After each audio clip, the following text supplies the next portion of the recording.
What's going on, everyone? Welcome to a very special episode of the Renegade Free for All.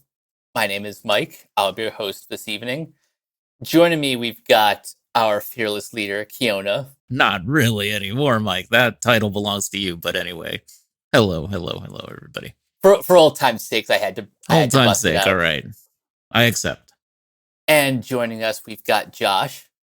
Hello. How's it going, everybody? And for the first time in God knows how long, we've got 2 years. Jacob. Hello. It's great to be back, everybody. It is great to have you back, and it's also great that we have some very special guests. We've got Professor M. Ariel. Hello. And we've got Nadine. Hi, everyone. So the topic at hand today is, well, we're going to be talking about depictions of autistic people in media. Now, I hope I'm saying that correctly, Ariel. That it's not people with autism; it's autistic people. Does that sound correct to you? That's something that we talk about a lot in our research, and we hear different perspectives from different people. Some people identify themselves as autistic people. Some people prefer the language of people with autism. So we ask our participants which one they prefer, and the majority in our most recent study did prefer autistic people. That's something we've also seen in some of the recommendations on combating ableist language in research. So when I speak generally right now, I tend to say autistic people, but most importantly, I say whatever the person I'm talking to or about prefers specifically, if I know what that is. Yeah, I'm glad I've got at least that part cleared up. But before we get too deep into the weeds, I want a little bit of an introduction of your, I guess, an overview of the research. So, Jacob, I'm going to start with you. How long have you been involved in your studies? Well, I got to know Ariel through it was like from one visit from a recommendation from a friend. I went to the Autism Support of King County, where I got to mingle with some other autistic people, and the director of that organization, Pam, she actually introduced me to Ariel. Actually, they were in the midst of they known each other for a bit, and Ariel was starting a a study about how autistic and non-autistic people navigate the workplace, and then and they gave me materials like recruitment posters and consent forms and such for me to sort of proofread and like no more just proofread, just kind of like look into how like the content of that could have been explained to autistic people in a way that was like ambiguity free, as clear as it possibly could be. Basically how I would want them to, how I assumed most autistic people would want that information to be given to them. And they were very impressed by my insights into how to make it as autism friendly as possible. And officially in August, I was hired to help with that, and to be as like a research assistant on that. And that was needless to say surreal. That it was, I finally got to quit a mundane job in retail just to do that. And originally it was at Central Michigan University. It was a good place to work for. And then to the point, I was so caught up with this job that on January 2023, I officially took my leave from RPC. And since then, we have moved to MSU, and it has just been a really, it's been quite a journey, needless to say, about like the people that I got to interview, the seminars I got to speak at, to attend, like even one in Toronto, Canada. That was that was amazing. And and it's just like the books that I got to read, the people I got to shadow at their jobs. It's it's been an incredibly rewarding experience. That's putting it mildly. Nice. Now, Nadine, what are, I guess, how should I phrase this? What are some common misconceptions that you've noticed in doing your research? Absolutely. I speak from like an undergraduate perspective, and so obviously both Jacob and Ariel are a lot more experienced in this field than I am, and so I do think that that does give me a bit of a unique perspective. And so, kind of something that you had started with was the way that we talk about autism, and I think that that can kind of segue into autism in the media as well. But I think some of the theories that we have looked at in our research are things that can be common misconceptions. And so, for example, there are neurodiversity theories and medical theories, medical or clinical models of theories. And so, one of the common neurodiversity models that I had heard of before even kind of joining this research was the theory of monotropism. Um, and essentially, that's this idea of autistic people being deeply focused on a few intense interests at a time. I think that that's a common one, and there are other ones that have been, there's another. There have been other ones that have been like rejected or not as widely accepted, like things like extreme male brain theory, a controversial idea linking autism to a stereotypically male logic focused thinking. Hmm. Um, and so during our research, we've looked at interviews that semi-structured interviews that we have with our participants. And we try to look at the prevalence of certain theories and try to see how patients identify with that. And I think the common goal with that is trying to see from an autistic perspective how autistic people view their autism. Because a lot of these theories do shape how people see them, and when we look at like our medical and clinical models, it also shapes how physicians treat them. And I think that this is a very important perspective because um, if we are going based theories don't just live in textbooks, and so if we're going based off of theories of what autism is, well, there's many out there, and we need to make sure that it's representative of the people that experience it. Of course, because that's obviously something important that you want to make sure that people are represented fairly and accurately. Absolutely. Especially in Yeah, today's climate, like, when you have like official like people like in the government saying terrible things about autistic people. agree. Just Yeah, recently, like with like RFK Jr., for instance. Yeah, yeah, Yeah, it's like that's like what we're doing, like this kind of stuff is like more timely than ever, really. oh yeah, for sure. Yeah, I mean, there's always been like ableism against autistic people, but I think now people are starting to like wake up yeah. officially, like people are like really coming together and trying to prove this wrong.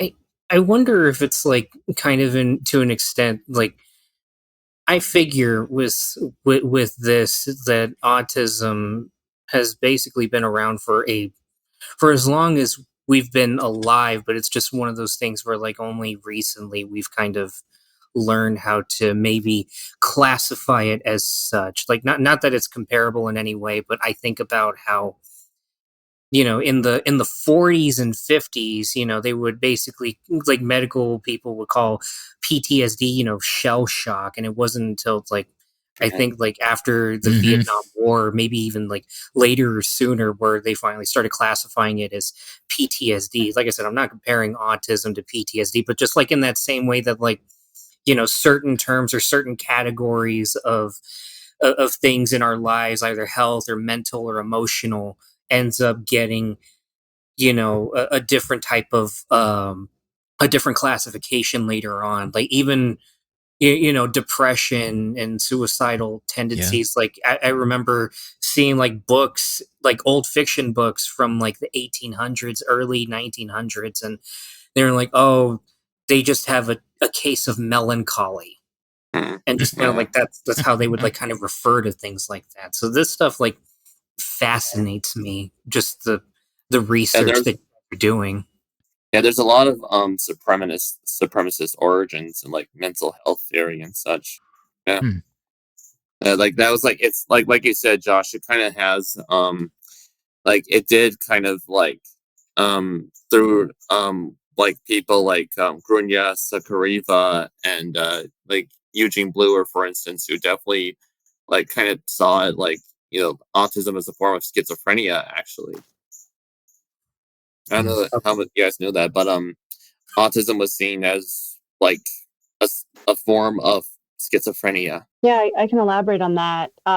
Eugene Bluer is the person who's often credited with first using the term autism, and he was a psychiatrist, and he used it to describe patients with schizophrenia, and he used the word autism as related to like autonomy or autonomous or automatic to mean like self. So Yeah, that's from autism the is Greek like word. self, from the Greek word autos, the self. And different psychologists used his term to describe some generally children that they were observing. And so sometimes they called it autism, sometimes they called it childhood schizophrenia.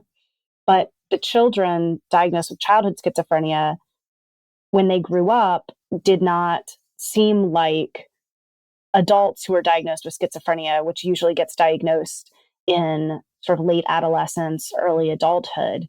And then there was this reconceptualization of autism as it's not schizophrenia, it's something different. But the term came from this schizophrenia research in the first place.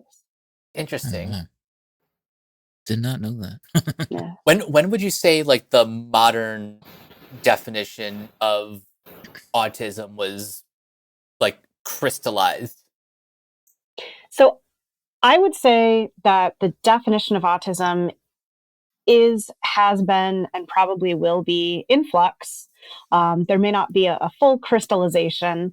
And that's a lot of what I'm interested in. My background, my training is in cultural anthropology. So that's the kind of professor I am. I'm really interested in what are the cultures around autism? What does autism mean to different people? The current canonical definition in the field of psychology and psychiatry, and used by most people who do diagnostics, was codified around 2013 in something called the Diagnostic and Statistical Manual, 5th edition.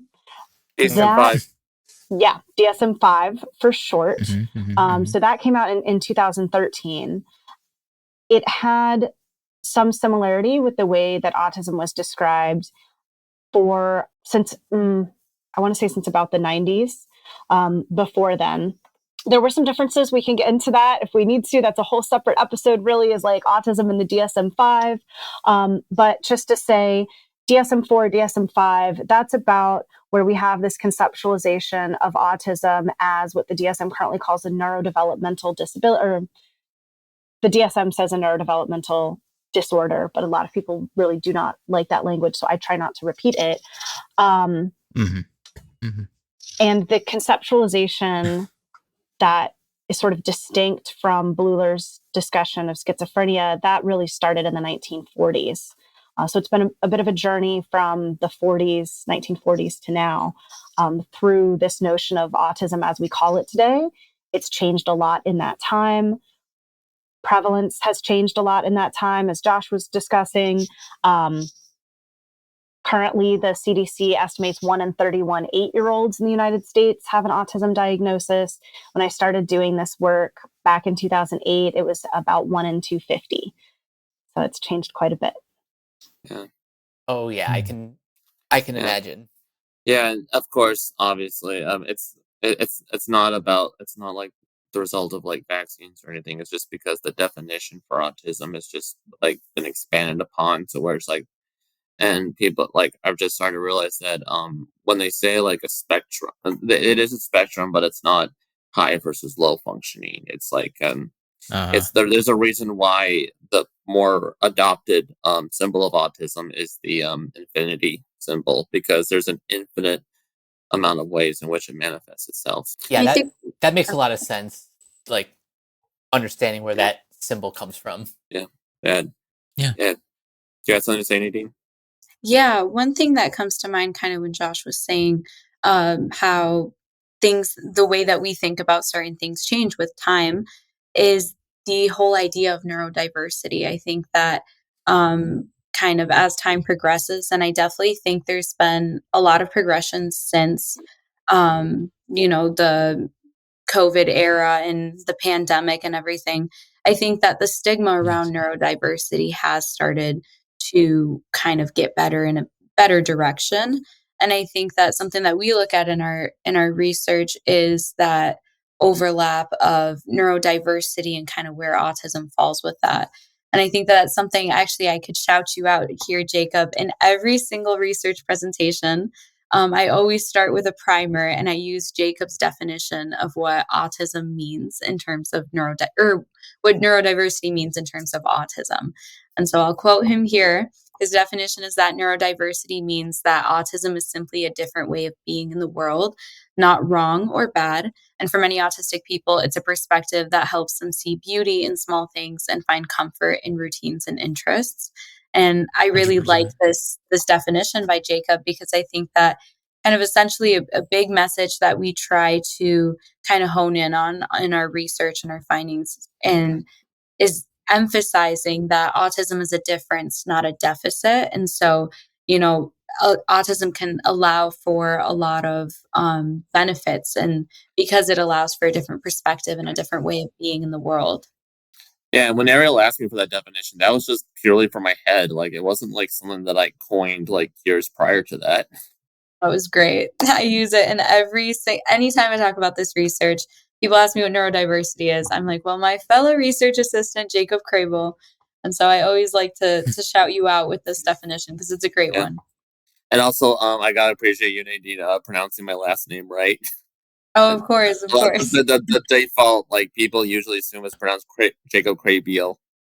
Oh, yeah. No, I tried to get it down before I started quoting you. I appreciate that very much, Nadine. Yeah, that is actually a very good definition of neurodivergence. The 1-2 Yeah. punch of that definition and it's a difference, not a deficit. Like I like that Yeah. a lot. Yeah, Yeah, me too. I love that. Obviously. A lot of the people that I communicate with and converse with on a daily basis, we're not professionals, so I'm not saying we're self-diagnosing or anything like that. But Yeah, a or lot like of the armchair. traits that we have are, or would be, I think, classified as neurodivergent traits. Even for me, which I lived my whole life without realizing, that there are some traits that I do have that would be considered neurodivergent. So I'm curious, like what was something like what was your origin story in terms of like Ariel and Nadine and Jacob, all three of you? What was your origin story in terms of like becoming interested in the research and sort of taking on the topic of study, Ariel, the field, I'll let you if you take will. over. Ariel, you have the floor. I can start. I've told this story before. I am a non-autistic autism researcher, again, focusing Mhm. from an anthropological point of view. And my origin story of how I started to focus on autism research came after I started focusing on anthropology. I was really lucky to have an anthropology class in my high school. And I took it because it was in the social sciences and history department. I liked my history classes. I didn't know what anthropology was, but I was very willing to find out. And as I saw anthropologists, professors that they brought in who gave talks to the class, I was like, oh, I can see myself doing that. Partially because some of what they did was overanalyze media. So that was one of the things that hooked me into it. And I went to college. I took a bunch of anthropology classes. I declared my major, and I had a job at one of the university libraries. And one of my jobs was to take the loose leaf magazines and replace them with the bound volume. When we got like the whole year, then we could get rid of the monthly magazines. And I was reading one of these magazines as I was doing that process. It was a little bit older. It was from probably about 2005. And this was in about 2008 when I was reading it. And it talked about an autism epidemic. And I remember it framing autism in these really tragedy tropes. Another point I want to make: media tropes, scientific research tropes. We all got tropes. And they were using this tragedy trope of like, isn't it terrible? There are these children and they would rather play by themselves and read a book on the playground than join with their peers in the class on recess. And isn't it terrible? There are these adults, and for some reason, a lot of the things I read at the time used bridge engineering as the example. There are these adults and they're really interested in bridge engineering. And they're going to tell you about that interest. And they're not going to notice if you get bored. And they're not going to change the subject. And they're not going to follow you if you change the subject. They're just going to keep talking about bridge engineering. And I said, this sounds like a lot of people I know. This sounds like a lot of people I enjoy talking to or reading quietly next to. This sounds like myself in some ways. I grew up in, a very much nerd geek environment. And because I was already studying anthropology, I thought it was really interesting that this was a diagnosis that you get for not following social rules. And anthropologists are all interested in figuring out what are the social rules in the first place and who decides and what does it mean if you don't follow it? Is it a disorder? Is it a disability? Is it eccentricity or being weird? Is it genius? And all of those questions are what really brought me to the autism research that I do now. I have a different understanding of autism now than I did then. I know there are things that autistic people really struggle with that are not captured by the description of playing alone or having an interest. I know that not every autistic person likes to play alone or has a particularly strong interest in bridge engineering or something else. But that was my first introduction to it. And that's how I really started the journey that I'm happy to still be on today and be sharing with you. Amazing. Nice. And Nadine, what about you? What is your origin story for your research? Yeah, for sure. I think I would say my interest in kind of autism as a whole probably started in school. I'm a non-autistic research assistant, and I would say throughout school, I always found it fascinating how I had a lot of autistic peers, and I would participate in kind of peer support groups in class. And I always, I always found myself in situations where I needed to stand up for my autistic peers, and it would really frustrate me because at times I found that some of my autistic peers were a lot more intelligent than the people that I needed to stand up to them for. And I think that it oftentimes really frustrated me, but I don't, I wasn't too involved other than just being a peer support in school. And it wasn't until I got to college and I declared my major in neuroscience that I was really excited to learn about this topic because all I could remember was that in school, every single autistic person that that was a peer in school did not have the same traits. And I noticed kind of that spectrum. And I think at the time, I obviously couldn't put that into words. But I was just so fascinated by, I'm learning about the science of the brain, but this topic has not come up yet. Until I had the opportunity to meet with Dr. Cascio or Ariel. And I was just really fascinated, I think, right off the bat. And I'm honestly, till this day, I'm so grateful for the opportunity to be a part of this research because I think that um, a lot of students in my position kind of working in like science and maybe even like pre-med students, they oftentimes do what we call wet lab research, where you're going to go in the lab and do a microscope and things like that. And I'm just so grateful that I was given the opportunity to work on something that I'm very interested in. And I give all the credit, honestly, to Ariel and Jacob, because at the time, I was the only undergrad on my team, and they really allowed me to learn so much through this. And I think, kind of like Ariel was saying, I think that the way that I think about autism and the way that I understand autism has it's just changed in so many ways. And I feel like that I'm able to be a better advocate because of the research that we're doing. And I understand a lot more about autism because of this research. And I think that I'm able to kind of, as I was saying, I'm still in my undergrad. And so as I take my neuroscience classes, I think I'm able to offer a perspective when the topic of neurodiversity rarely, when neurodiversity does come up, whether it's neuroscience or psychology classes, I'm able to offer a perspective.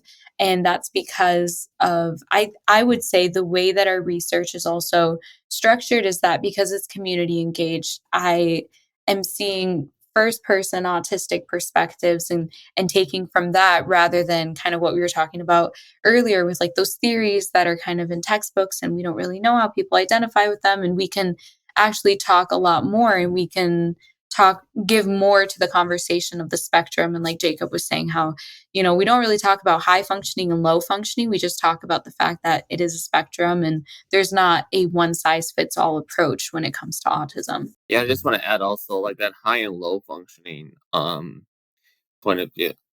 Yeah, that paradigm of high and low functioning. I did kind of like fall into that trap when I would sometimes like compare myself to other autistic people, like especially during college, where I would kind of, I'm ashamed to say, I kind of like felt a sense of like superiority in a way, like where like because I felt like I didn't need accommodations in college. I just thought like in a way like when I would like visit, oh, I have better like social skills, or I don't like I don't like have as much like emotional reactions as other people, and I'm able to communicate like my ideas and stuff. I did fall into that trap that like I would kind of like sort of like, or I would compare myself to others. I would feel out of place often in typical communities, but I still kind of held on that somehow I was better than others, and I'm glad that it's definitely through this research that I was definitely able to like get over that point of view, that like that maybe like that is based in some way on like some like internalized ableism and such. Yeah, I'm Yeah, a glad. lot I'm of glad that. to hear that. Yeah, a lot of that has to do with like your background and also the time in which you were raised, and Yeah, the like the science that especially was like available, the research that was available, and people's the societal attitudes yeah, towards neurodiversity and stuff have really changed, yeah, yeah. mostly for the better. Yeah, definitely for the better. Like I was like I did kind of like, well, I said to myself, well, at least I have Asperger's, which is like the kind that like Einstein and Mozart had, and like that could like Yeah. be useful in society. Like that's basically kind of like the capitalist idea that like your worth is tied to like your utility and such. And Yeah. yeah, It's Yeah. it's interesting with that kind of like I'm not, as far as I understand, though I feel like I do have like some characteristics of autism that I've talked with you about this privately, Jacob, and you've actually gotten me to like kind of look a lot more inward into myself. But like it's interesting how you kind of look at that with like the internalized ableism, because even though hmm I've never felt that, except like maybe on like a very smaller granular level with like just like insecurity about my own interests compared to like those around me. And sometimes that kind of like that's more like a whole other thing, but it makes me think of like how universal that feeling is, like internalized ableism. As a Hispanic man, I've been really like reckoning with a lot of internalized kind of racism. And I know being Latino, being Hispanic, being Mexican isn't technically a race, but like the kind of societal internalized racism. Growing up, I would look like at a lot of people that were stereotypical. You could classify as stereotypical like cholos and so forth. Wife beaters, tattoos, low hanging jeans. They ride low riders and they talk with like that thick accent. And I would kind of think, well, I'm I'm not like that. And to an extent, I would kind of see myself as like better. But when I Mm. was in school and I would talk with people, a lot of them were never like what they presented themselves as, and a lot of them were never like like as bad as like like society and like the media would make them out to be. A lot of them were very sensitive, very intimate people, and they felt just like how I felt, and there was like a lot of common ground there. So just the fact that even like on a level of neurodivergency you can feel that too, Yeah. it makes me feel not alone in that. Yes. Yeah. Absolutely. I'm glad to hear that you have that sense of community, Josh, and that I helped you look inward and that sort of thing. Just out of curiosity now, just to shift the conversation a little bit, since we are renegade pop culture, let's take a look at depictions of autistic people within the media and within movies and within TV shows. Ooh boy. Um, yeah, that this is the topic.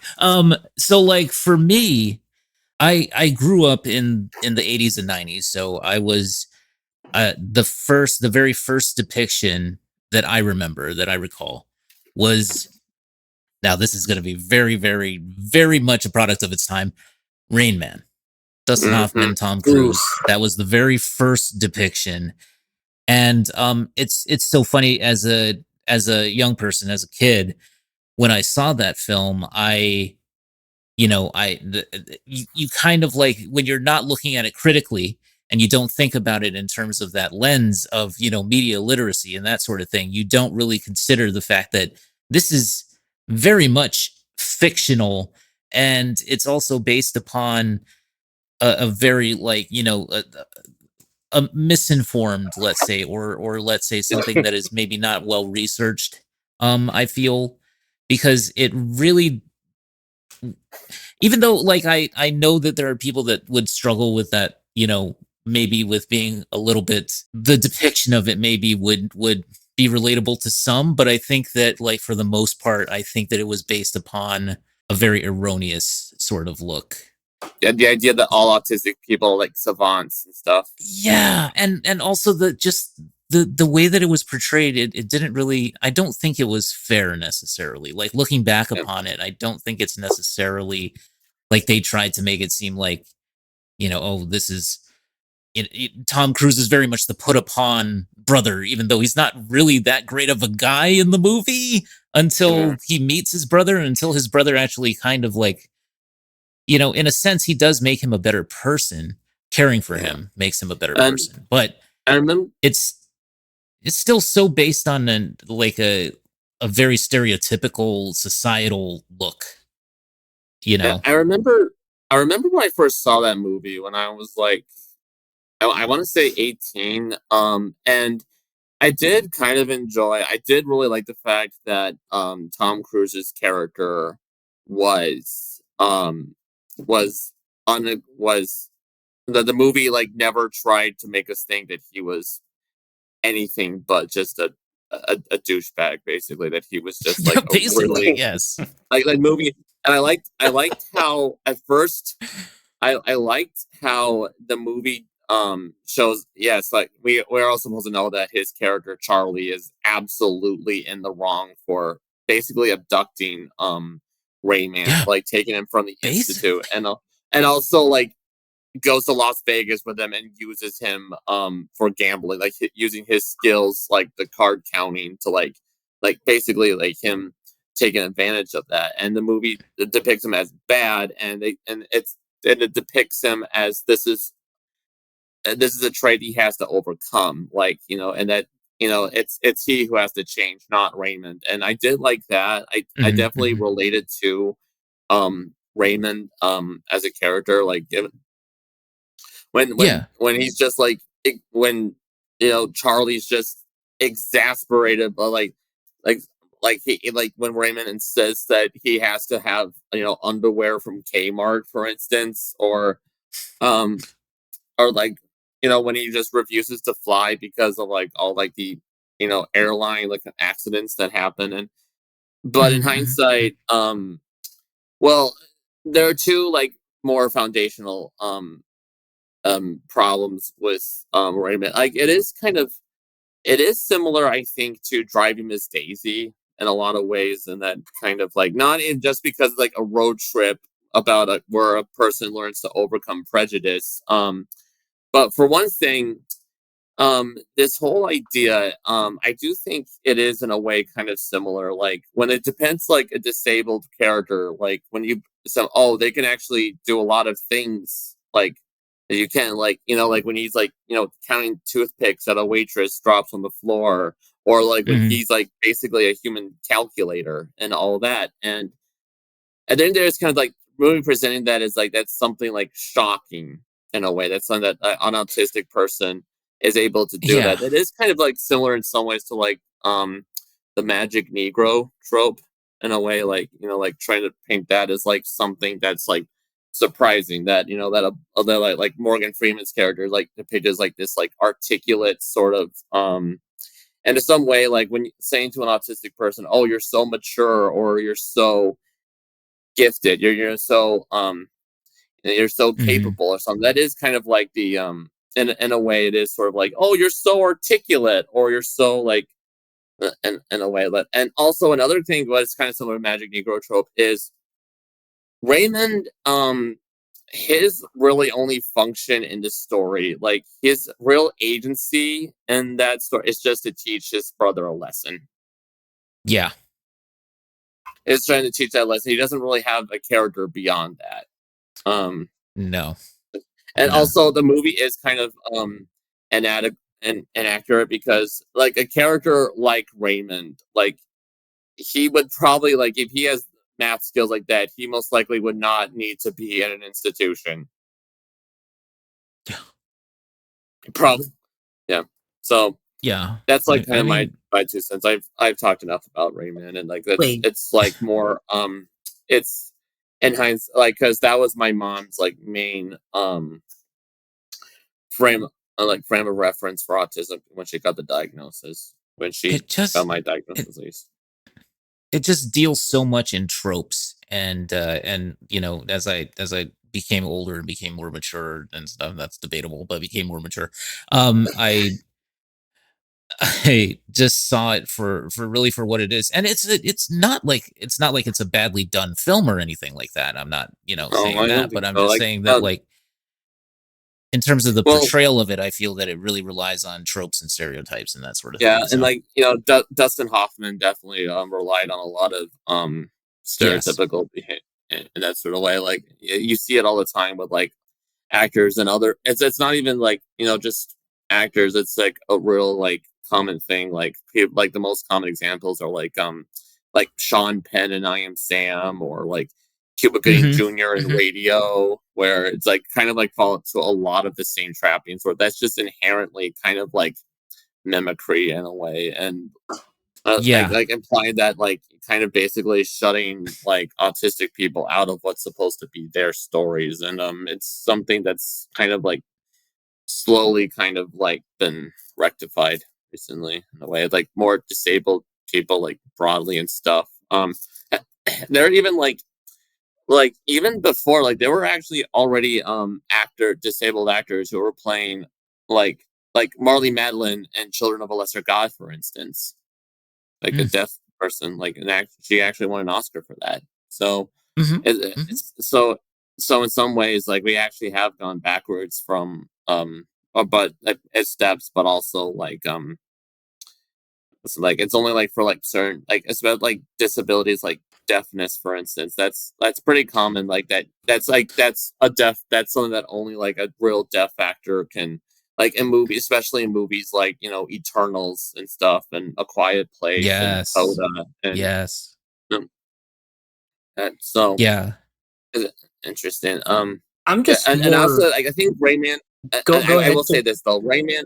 It is I'm assuming it was a well researched movie, but that's the thing, is that you're so tied to the current research that there's only so much you can actually. It can only be so adequate with what information you're given. So it's purely like, that's the danger of like having like a purely like secondhand experience. So there's something I wanted to bring up. Ariel, we were talking. But actually, can Josh kind of like? Go ahead, Josh. I'm just more shocked. Like, that's really what Rain Man's about. You've never seen Rain Man? I've never seen it. You've never All I seen- know is like the. All I know in terms of Rain Man is just like the Animaniacs like joke from that one episode where like they're in the video store. So I only know about like that a little bit. So that's what Rain Man is? Tom Cruise kidnaps his autistic brother Basically, from an institution and uses him to like Yes, like game Vegas? Yeah, yes. because their dad died, and like his father like left Tom Cruise's character basically completely out of the will, and he's like, and he's using him like so he can get like that inheritance basically. Well, no wonder Yeah. he was left out of the will. If this was his big plan to like get in or like find some way to. Oh my god. Yeah, he's really it's like Tom Cruise's character is a jerk in the movie. And this is And an he iconic movie. And he also I know. owns like an illegal chop shop and stuff. So yeah. Well, because the performances within the confines of what the movie is and what the script is, the performances are really good. But Yeah. and like the direction is really good. It's a well-made film, but it's based on the research that was available at the time, and also it's it's got that Hollywood shorthand of like, we don't have time to explain to mainstream audiences exactly what goes on. And I think that that's something that has really improved over time, is the fact that because you have writers coming up, and because you have creative people coming up who want to take a more like holistic approach and a more nuanced approach to the material. That's the reason why like they want to do the research, and they want to make sure it's depicted in a more well researched and up to date way, as opposed to them just relying on the shorthand. And very not, well put, you know. Keona. That's you hit the nail right on the head. Okay, take it away, Mike. Yeah, I'm sorry for derailing. Just like that genuinely caught me off guard. No, Go ahead, you're Mike. fine. I did want to ask, because we were talking about this off air about the Rain Man effect. Ariel, can you and Nadine expand upon that a little bit? So I want to say that your experience of this being the first film that you saw that featured an explicitly autistic character, and Jacob, your mother's experience with that as well, is so common that some writers have referred to it as the Rain Man effect. So Steve Silberman calls it the Rain Man effect. That this film was so many people's first and sometimes only introduction to the concept of autism when it came out in the 80s, and really threw on for like at least a decade. People were still talking about it when I started doing the research in the 2000s, and we're still talking about it here today. So it's been really influential, which means all of the tropes that Jacob so thoroughly outlined are also really influential in a lot of people's conceptualizations of autism.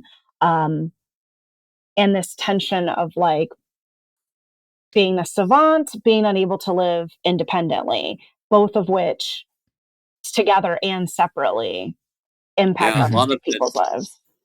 Yeah, a lot of depictions of autism and disabled people, like it tends to fall into the trap of like inspirational porn, is what people tend to call it. It's like, I don't know, like, where people are like seen as inspiring for overcoming the barriers that society but first of all, it dehumanizes them, and two, it says that it's a good thing that they are overcoming it's their answer to that, like when they see like an autistic, like a disabled person more broadly, like thriving in that environment. The area is, oh wow, we really needed to change the way things are done, and it's more like, oh, what an inspiring figure. And if I may add, I feel like maybe this Rain Man effect that we're talking about kind of contributes to that conversation of kind of the stigma and the way that we think about certain, like with about neurodiversity and autism.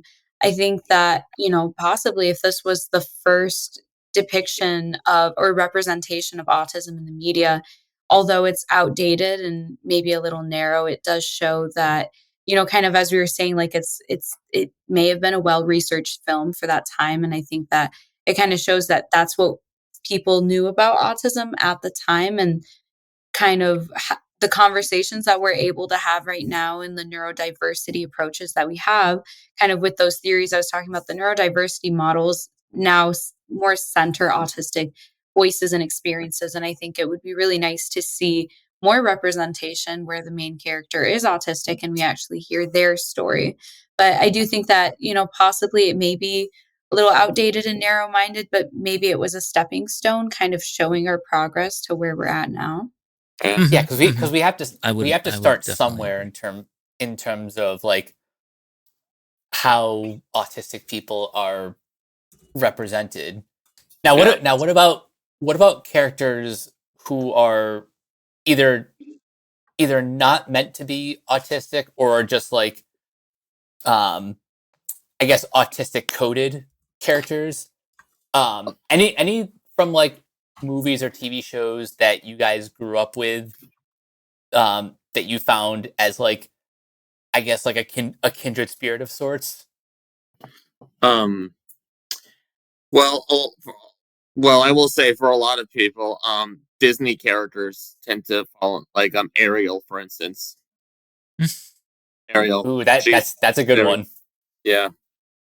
You don't get like a grotto full of human stuff without being a little hyper focused and yeah.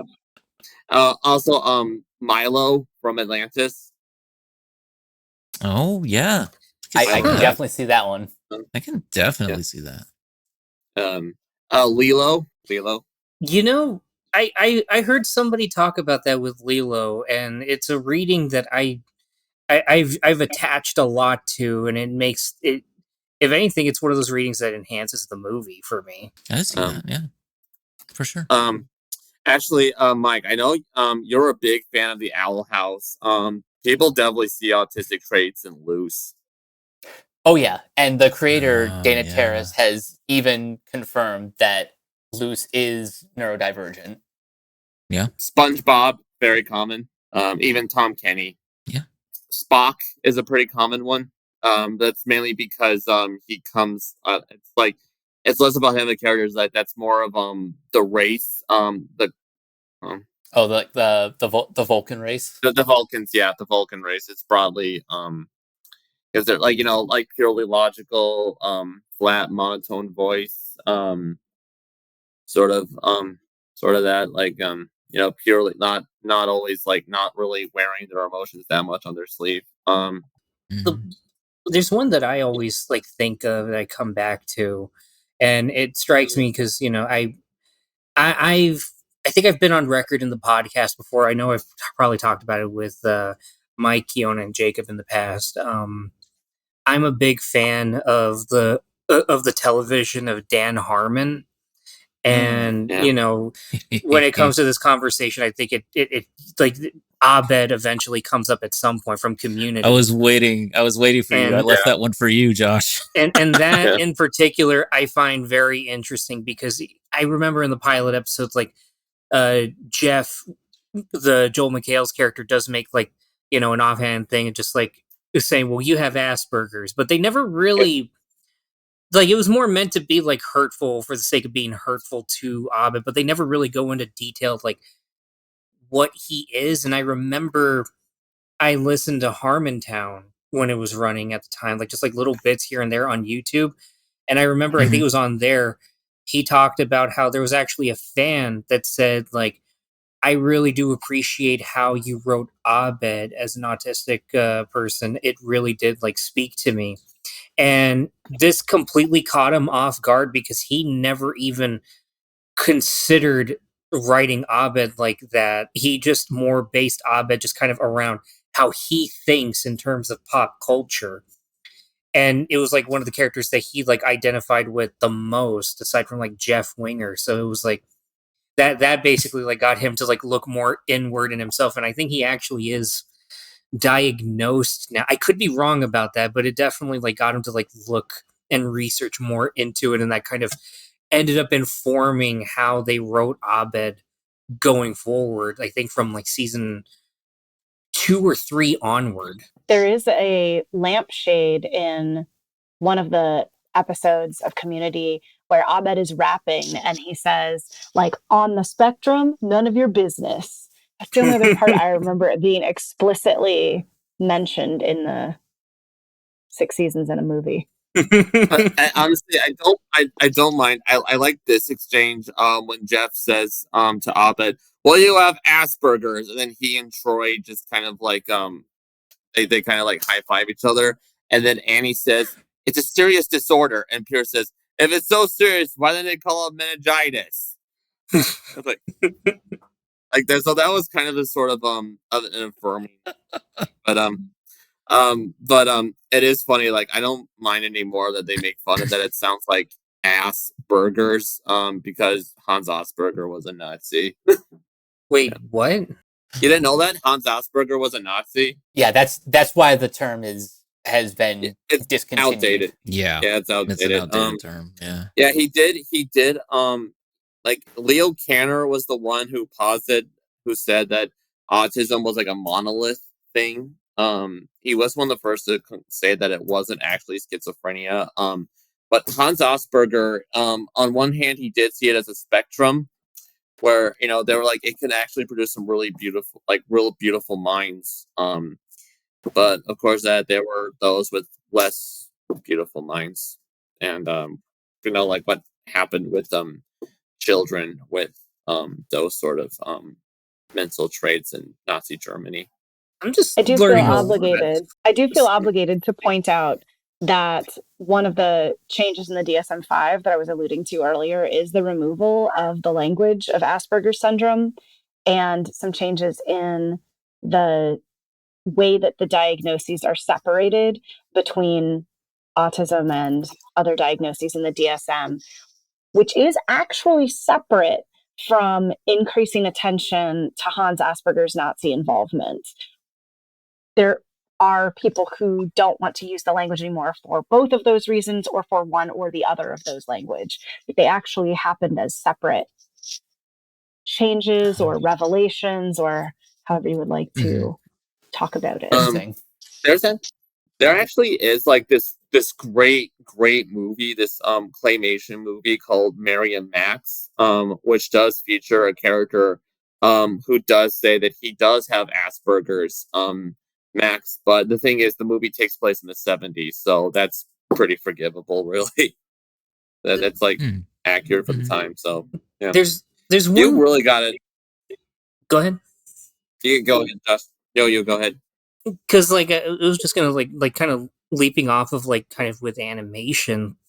I think about as a kid, and it's gotten like a lot better when it comes to like how cartoons do it now, like in shows like the Owl House, and I think maybe you could argue or make like a case in a sense, because last year I watched Over the Garden Wall for the first time and I fell in love with it. And nice. You could make the case that the little brother could maybe be like coded, Greg. but Greg. I was thinking about it and just thinking back to like the cartoons that I watched as a kid on Cartoon Network, and I feel like this might be showing my age a lot. So for those of you that haven't seen like these shows or just like, what are you talking about? I'm sorry for making you feel old, but I remember watching Ed, Edd and Eddy a lot. That's probably still my favorite cartoon from my childhood, and with a lot of like the ways that I've heard and that I've seen like autism like talked about, I think about the character Johnny. and just like how he looks Johnny, around like the like Plank, but like also like it's not even like in a way where he's in like a Rain Man effect or anything like that, just in how they treat him, but just like he's isolated and he's very like in his own world. And I've seen a lot of people, like when I watch like compilations and all that on YouTube, I know I've seen some people comment about how they felt seen with him. And it's just kind of interesting, like even off of SpongeBob, like just kind of thinking about SpongeBob and then going to Johnny, it's like, huh, I guess it was always kind of like there in some way, even if they didn't really intend for it. Because, Danny Antonucci is a very maximalist kind of creator. And I doubt that when it comes to that, even though I want to give him the benefit of the doubt, I doubt that he wrote Johnny thinking like, oh yeah, I'm going to be incredibly sensitive. He just wanted to make like a goofy, fun, like kids cartoon, like to the best of his abilities. And he just thought, all right, well, if it's funny, it's funny. Yeah, from Ed and Eddie for me was like a huge favorite growing up, and what little I know about Danny Antonucci, beyond his like flagship series, it definitely feels like he was less focused on like actually intentionally representing like any specific groups, and more just kind of writing what he knows and just trying to make people laugh. But still, the fact that people connect to characters like Johnny is certainly significant. It's no coincidence that often like the best depictions that people point to for autism are the ones that are only coded, because like the more like it seems like the more you go out of your way to make like an unambiguously autistic character, the more likely you are to fall into like stereotypes and tropes and stuff. And yeah, like with autistic characters, like there are definitely like a lot of like maybe like character designers or like writers like that kind of like you know like they maybe didn't have to do a whole lot of research in the autism experience. Really, I think it's very likely that a lot of people at Disney like or like Nickelodeon or Cartoon Network or whatever, they can like actually extrapolate a lot of their own experience when writing these characters. There's like autistic people already have largely have an affinity for cartoons and animation, especially Disney. So yeah. Um it's really not surprising then that you see so many of them coded in like cartoons, and people tend to like hold them as like their icons and stuff, like SpongeBob, being like kind of like the main like just kind of like being like the main symbol of like the main like mascot a lot for like cartoons and stuff. But SpongeBob mainly because like one like he has like a limited like circle of friends in a way. He has he's hyper focused on his job. He has these special interests like jellyfishing, and being a fry cook and stuff. And he doesn't take change very well. He likes everything kind of like neat and organized. He's like everyone just kind of like writes him off as just a kid and stuff. And yeah, you want to say something, Josh? No, I'm just holding this. Oh, okay. There's a modern series of movies that I quite enjoy, being both a fan of Ben Affleck and action movies in general. Ariel, have you or Nadine seen either of the Accountant movies? I have not. So Ben Affleck's character, he is autistic, and this is just one of those depictions that I think people are pretty mixed on. For the most part, they say that that Ben Affleck does like a good job of like representing what it's like to be autistic, but still, because it's an action movie, falls a little bit into like autism as a superpower. Jacob, have you seen at least the first one? I haven't, but I should probably get around to that. Just Yeah. I haven't actually. I would definitely recommend I checking will. those I'll out. definitely. I'll give it a shot. Ariel, you also mentioned in that study that you share with me that you did about certain like. Would you like to like mention certain characters that you brought up in that study? I was thinking about this before joining the pod today because I was trying to think about what my first exposure to an autistic character in the media was. It was not Rain Man. I didn't watch that until after I'd been doing research and everyone keeps talking about Rain Man. So I think I should watch Rain Man. And I think that it was actually the character Connor on a Canadian show called Degrassi. I think it was maybe even Degrassi: The Next Generation. If you've watched any of this. And so it's a show centered around a bunch of high school kids, right? And their adventures, and different episodes focus on different characters. So Connor's just one in an ensemble cast, and he does get, at the time, a diagnosis of Asperger's.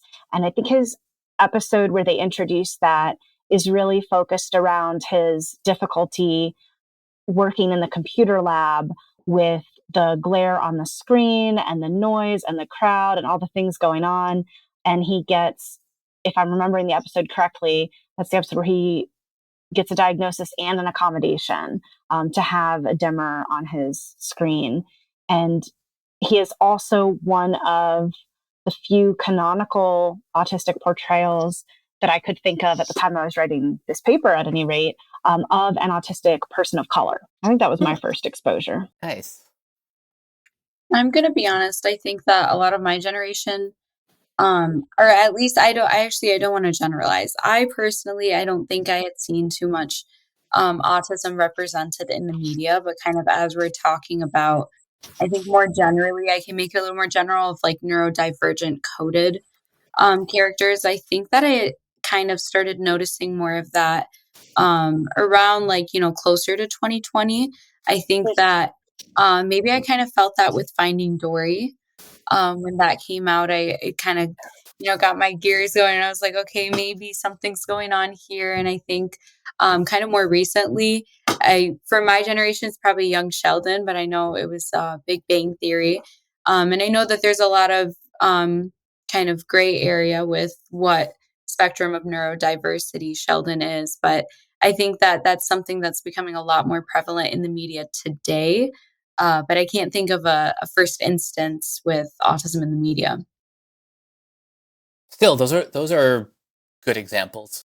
Ariel, didn't you say a few things about Sheldon in your study? I did. So one of the studies that I cited in my study is an article called, let me make sure I get the title of it right for you. Why Sheldon Cooper Can't Be Black: The Visual Rhetoric of Autism and Ethnicity, by an M. Matthews in the Journal of Literacy and Cultural Disability Studies in 2019. And Matthews explores why Sheldon can't be Black, something that we talk about throughout a number of representations that my co-authors and I had seen, that autism in both the pop culture media and the scientific literature is really constructed as something associated with masculinity and whiteness, and often a high academic achievement and often high socioeconomic status. And so what Matthew says and what we say and what we kind of look at is that disability is sometimes carved out in some of this media as like the one defining characteristic of the character, where everything else is what linguists call an unmarked category. That if we don't say anything about a person, oh, the person doesn't have a race, they're white. The person doesn't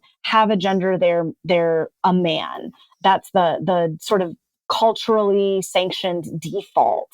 And what we really wanted to highlight is that this representation of an autistic person is not culturally neutral. It is a representation of whiteness, masculinity, performing a certain sort of logic and scientific and academic achievement. And that all of those things they really matter to the character. They're really constitutive of the character. And sometimes these stories then function to erase like race and gender and sexuality and all these other components to become stories that are about disability out loud and then silently like about white masculinity, but quietly. Is that what you're going for, Jacob? Yeah.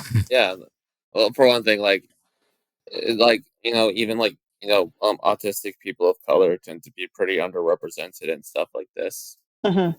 Yeah, absolutely. Although I do have like this book, it's called Autistic, which is actually about a black autistic high schooler. It's a good book. Fiction or nonfiction? Fiction.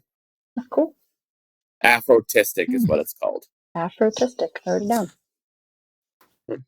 Yeah, I'm gonna have to check that out because as far as autistic people of color, probably one of the first times I've seen that was in the 2017 Power Rangers movie. Yeah. RJ Seiler's character is like he says explicitly, I'm on the spectrum.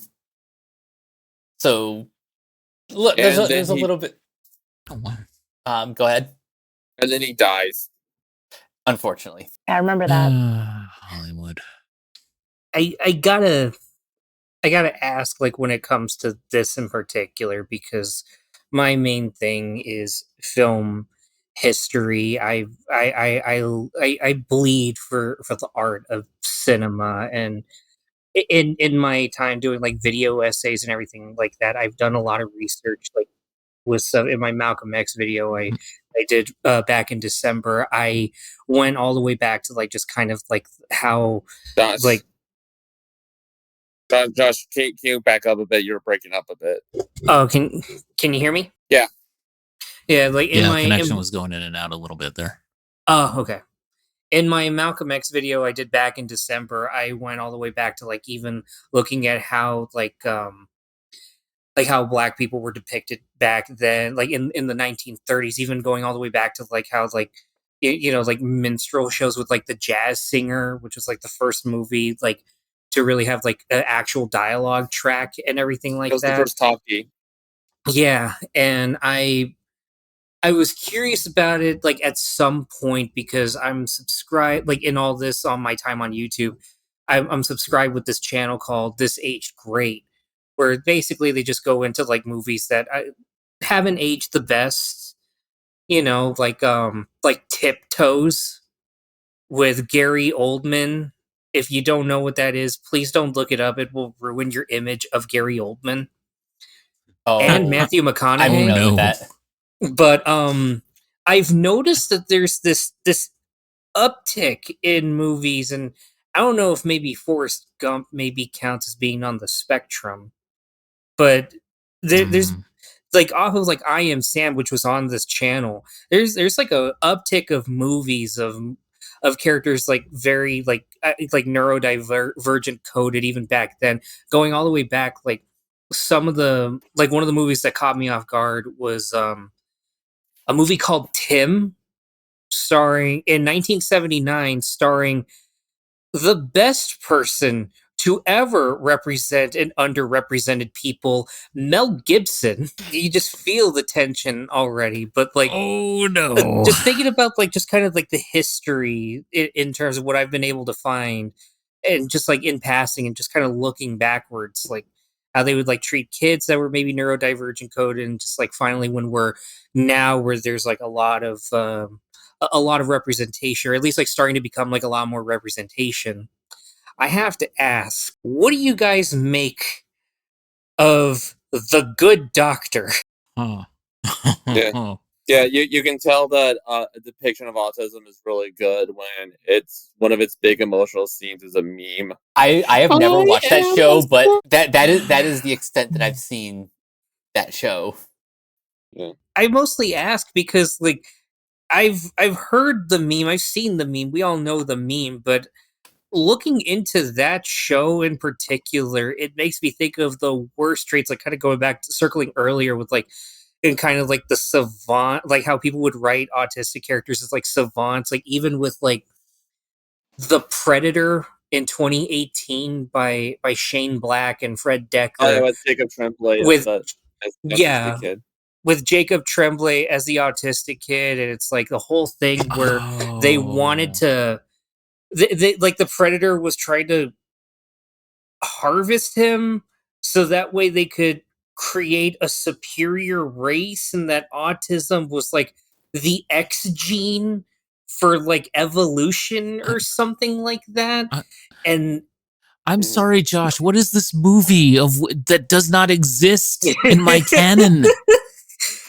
and I think of that, and then I think of The Good Doctor and how they kind of feed that even more, and some people were looking into the show, and I think it even brings to mind another thing, another stereotype that I've noticed when it comes to the depiction of autism in media, where like they're so like the characters that they write are so hyper focused and so literal that they're offensive.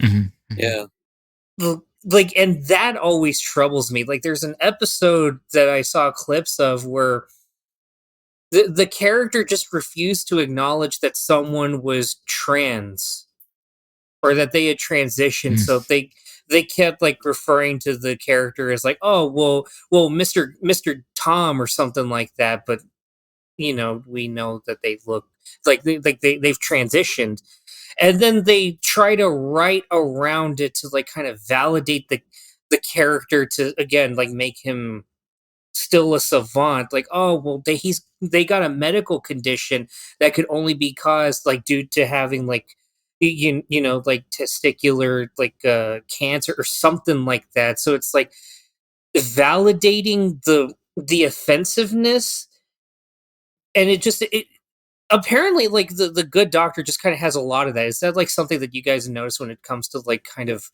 the depiction of autism and how it can be handled very poorly? Yeah. Um, I will say, you brought up Forrest Gump and I Am Sam. Josh, the only problem with saying with those being autistic coded is that autism is not an intellectual disability; it's a developmental one. Mm. So Mm. that's the only like real like kind of problem with that. Yeah. Ariel, were you about to say something? When it comes to The Good Doctor, I have only seen and collaboratively analyzed with my co-authors the first 4 seasons. And also, I will admit, as a surgical drama, it gives me like I had my eyes. That's not a genre that I'm as most comfortable with. So I haven't seen all of even that, and only the U.S. version. I haven't seen the Korean version. So all of those caveats in place. The Good Doctor certainly exemplifies this continuance of the savant trope. And interestingly, it also intersects with this trope in like medical dramas, and the medical humanities analyzes this of like the doctor who blah, blah, blah, blah, blah, but is brilliant. Like the blank but brilliant trope Yes. among Yes. physicians. And you sometimes see this in other sort of professions dramas as well. And so that's something that we certainly wrote about in this article, and I think keep seeing throughout. It also is another one of those shows that interestingly enough has a lot of characters of color, but doesn't, at least in the first few seasons, engage so critically with that or the implications, or when it tries to, it maybe doesn't do so in as nuanced of a way. Ugh. The other thing I thought was really interesting about The Good Doctor is the way that it talks about autism and trauma, especially in the first few episodes. There are a lot of flashbacks with Sean, the main character, and his traumatic childhood. And at first, it seemed to me almost like it was going in this direction of like trauma causes autism. It does nuance that a bit later and talk more about like the trauma that autistic people may experience because of how other people treat them. But it's very conflated, at least at first, to me. That was the other thing that jumped out to me about The Good Doctor in the analysis. So you're saying that like it kind of suggests that like refrigerator moms was what causes autism? More similar to refrigerator moms, which was a theory. Well, Leo Kanner. And particularly, yes, Leo Kanner used the term as well, and particularly attributed to the work of Bruno Bettelheim, although he was just one of many psychologists who were doing this at the time, who identified the cause of autism as being in cold mothers who parented in a cold style, and proposed the solution to remove children from their mothers to reparent them in the warmer environment of schools run by a staff of non-family people. And this is something that, interestingly, among a lot of the people that I do research with, there's a lot of disagreement about a lot of different things. And I'm sure there's someone in this big world that disagrees with that. But a really common theme is that people reject this explanation of autism, which is why it's so interesting that The Good Doctor, even when it started, not that long ago in the grand scheme of things, sorry to make anyone feel young or old or what have you with that, was still kind of drawing a little bit on this trope. Although, again, they do nuance it as it goes forward. But the first few episodes, every time they show this flashback, I'm like, why are they doing this? What are they trying to say here? What are they trying to teach me? I think about that maybe a little too much when I'm watching media. Like, what are they trying to teach me? Also, Josh, you mentioned sometimes like autism is also depicted as kind of like blunt and kind of unfit, like sort of like there comes a point where you do get the impression that that's kind of like played for laughs. Like I remember like there was like this one movie from 2009 called Adam, starring Hugh Dancy and Rose Byrne.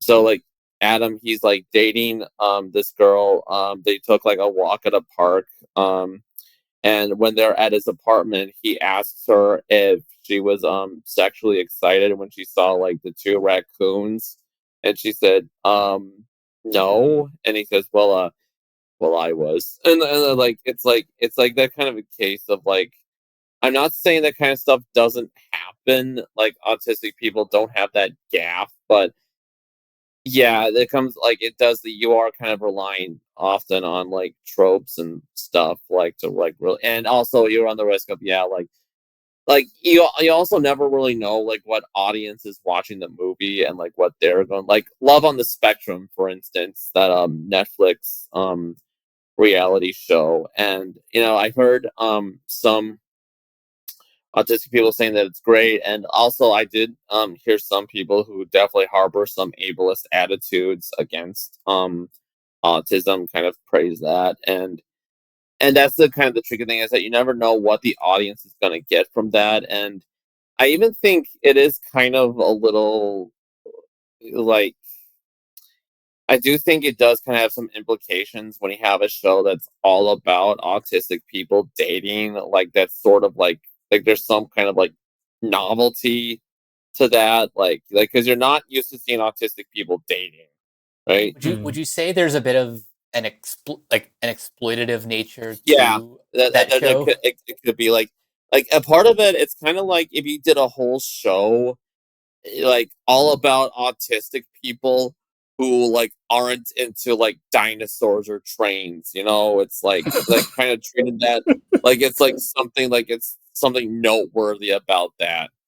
I can already see, like, in my head, like the talking heads and the dramatic music and the push-ins and like a negative photo of, like, I don't know, because the editors like working overtime, like, oh man, trains, and they just put in a negative photo of Thomas the Train or something like that. Like, oh god. Well, like yeah, Thomas is actually pretty. It's like it's interesting, like that show is like such like so beloved among autistic people, and it's not even like they were even trying to. It's like not even like for the most obvious reasons, like that he's like a train and stuff, and like autistic people just naturally gravitate towards that. But also because of like the show had like a calmer sort of tone to it, like it wasn't like constant like noise all the time, and also like because the faces on the engines is so expressive that it actually helped them like kind of understand Oh, emotions. So yeah, it's like there's yeah. something about that as a franchise that seems sort of like tied specifically to autism. Like you already have like autistic people also tend to be big fans of stuff like, you know, Doctor Who and Star Trek and Star Wars and all of that. But and they have their reasons. A lot of that has to do with Devin Price mentioned that in his book Unmasking, that autistic people tend to like gravitate towards these like worlds like for them to get lost in, like, you know, like Hmm. Middle Earth, Hmm. for instance, or like Game of Thrones, or like Star Wars, and like because they just like enveloping them, like jumping into that world and like knowing more about it. And so, but there's a reason why Thomas is particularly such like a beloved, okay, like I was upset. That was like, that show was like my whole world as a kid. Yeah, I think all of us had a Thomas the Tank Engine phase when we were younger. Now, speaking of dinosaurs, um, like the Jurassic Park movies are just like some of the biggest of all time. And, Naturally. and I think the reason why is just because for some reason, like people just love dinosaurs. I think it's just one of those things that's ingrained in like in us from like a very young age. Yeah, I play with, yeah, I play with dinosaurs, but I did like, but I wasn't like obsessed with it. I was definitely more of a train kid. I think a dinosaur. Maybe it's because dinosaurs are just so varied, and maybe it's because like there's just so much variety among dinosaurs, and also I think it's Hmm. because dinosaurs are just like extinct, are just inherently they're extinct, which means Steven Spielberg like put it this way: they're kind of like mythology in a way, and so It like really is. mythology that Yeah. actually happened. Yeah, and so that's, I think, Yeah. and also like human beings are just like naturally inclined to like dinosaurs, and with autism, like it's only like intensified. I think that's a possible reason. Yeah, because it's like they're legendary creatures that did exist. If you look at the scientific evidence and everything like that, so Yeah, it walks the line between that sort of fantastical and also the reality of it. yeah, Um, and what's I was yeah, a Transformers kid. That was my thing. yeah, yeah. I actually know a guy who was an autistic guy. I think mainly it's more about, you know, the slogan, like more than meets the eye, sort of. I think they can, Yeah, and it's also, yeah, go ahead. it's that, and it was the tactile feeling of having something that literally became something else. There Yeah, was like, I guess, well, that explains my attraction to duality in stories and mythology yeah, and everything. But like, So yeah, that's I where it mean, comes it's from. that's where it comes from. It's literally something that it's the tactile feeling though of like having something that was like shaped like a car, and then all of a sudden, oh, you know, a twist here, a pull there, and all of a sudden you got a robot. yeah, And that to me was just the coolest thing. I was like, that is something that I never imagined playing with or having the opportunity to actually experience playing with. oh, And now it's like now it's tabletop RPGs and video games. So, yeah. you know, even at Um, my age, it's still the same. yeah. Also, just to bring up Thomas one more time, there actually was a character that was introduced as like an autistic, like Bruno the brake car, who what's cute is that like he has like a lantern hanging on that kind of like changes like his mood and stuff. Like he has like, he creates like Ah, these steam like headphones and stuff, and like his ladders, like he kind of like flaps them up and down. But the thing is, so, and it actually ASON, the Autistic Self Advocacy Network, had a hand like as a consultant on that. So On one hand, it's really cool, Cool. but unfortunately, it's a version of Thomas that a lot of the fans hate. All engines go. Oh, Oh, that's unfortunate. Eesh. Yeah, Well, yeah. speaking of breaks, Jacob, it is getting to be past my bedtime, so I may need to start taking that break. Okay. All okay. right. All right. All Well, as we're winding down, I do want to ask some closing thought questions. Please. So, Ariel, I'll start with you. What is something you want to see in the future with autistic representation? So, in line with what I like to see in my research, to put in a shameless plug for that, it's community engagement. That research about autistic people should include autistic people. So, with representation, more inclusion of autistic people in determining the direction of that representation and bringing authenticity to that representation. Yeah, I think the more we see people eat both in front of and behind the scenes, I think that's when you'll probably see improvement moving forward. Nadine, what about you? I think I would. Oh, my bad. No Excuse me. worries. I think I No would worries, agree no with. worries. Oh my goodness, I'm so sorry. Can we cut that out? Yeah. Mhm. Okay, I think that I would agree with the same thing as Ariel. I think it's really important to, when we talk about autistic people, to be speaking from that autistic perspective, and kind of, as researchers or research assistants in my case that are not autistic, we need to seek that out, and that's a big part of our community engaged research. And I think another big part would be kind of intersectionality and viewing autism as something that we need as people, as people who are not autistic, we need to learn about that so that we can all work together, rather than kind of when Ariel was talking about her discovery story. Rather than talking about it as a, epidemic or something that we need to find a fix for, it's something that we need to make an active effort to understand and look at that intersectionality. Yes. Well said. Thank you. Yeah. So I think as we're coming towards the end of this podcast, this is just a subject that I'm always going to be fascinated in, and I'm glad that I'm glad that we got to have some professionals weigh in on the topic. So before we had it here, Very much. Ariel, where can everyone find you online if you have any social media presence? So I always like to say I have a very Googleable name, Ariel Cascio. It will probably be me wherever you look. The best place to find my autism research is arielcascio.wordpress.com. I work to publicize everything that I publish in a way that should be accessible, or at least in the most accessible way that I can. If anyone asks you to download an article and pay a bunch of money to read it, try looking there to see if you can get more information there first. I can also be found on a few of the social medias as Cascio_research, and on Blue Sky as Cascio-research. Nice. And Nice. Nadine, where can everyone find you? I'm mostly active talking about my research on LinkedIn, and it's just my name.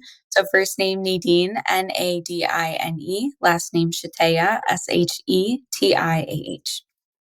Nice. And thank you both for joining us. Jacob, Thank you so much. Yes. Yeah. where can everyone find you? You can find me on Facebook, Jacob Krabel, Krehbiel. I also I had to point out I made the mistake of Googling tiptoe. Oh my god. No, why did you do that? Oh my No. god, Josh,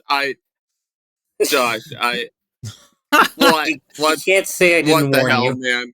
What the hell, man? I need to like scrape my eyes or something, or just Why would you? Okay, so yeah, that's where you can find me. Jacob Crable, KREHBIEL on Facebook. And Josh, where can everyone find you? You can find me on Blue Sky at jsh.lozano at bluesky.social, or however they have everything over there. If you see a picture of like someone wearing a hat and intense green lighting, you'll find me. You can also find me on YouTube under two channels, JoshBoy64, where I am steadily trying to do more and more videos after recovering my channel from crypto hackers. I'm still The totally crypto not. hackers, the crypto I'm bros. still Yeah. totally not angry about that. I'm fine. I got a video. I can tell you're. I got a You're not video angry, coming yeah. soon. I got a video coming soon on that channel about two videos, in fact, about the history of Superman on screen and why we need Superman as a Sweet. character. And the one Nice, after nice. that, which I will get with Jacob at some point when I'm able to finally like write, is a breakdown over a year later of why Kendrick Lamar basically beat Drake through a filmmaking aspect by analyzing the differences between the Not Like Us music video and the Family Matters music video. And sorry, I'm almost done. You can find me also on Curse Cinema Cubed on YouTube, which is a channel started by myself, Gwendolyn MJ Stone, and Steve from Chimera Films, both YouTube channels, where we just watch cursed movies. I'm finishing up an episode that'll be up later this week on the 1984 Walter Hill film Streets of Fire.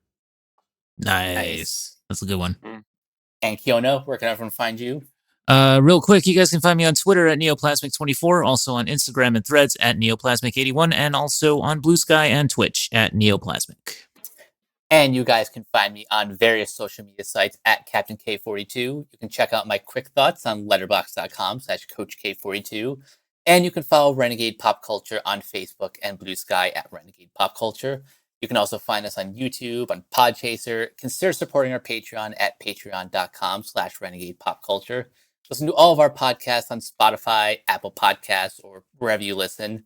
And last but not least, everything can be found at renegadepopculture.com. Need an escape? So do we. That'll do it for this episode of the Renegade Free For All. We will catch you guys later. Peace out.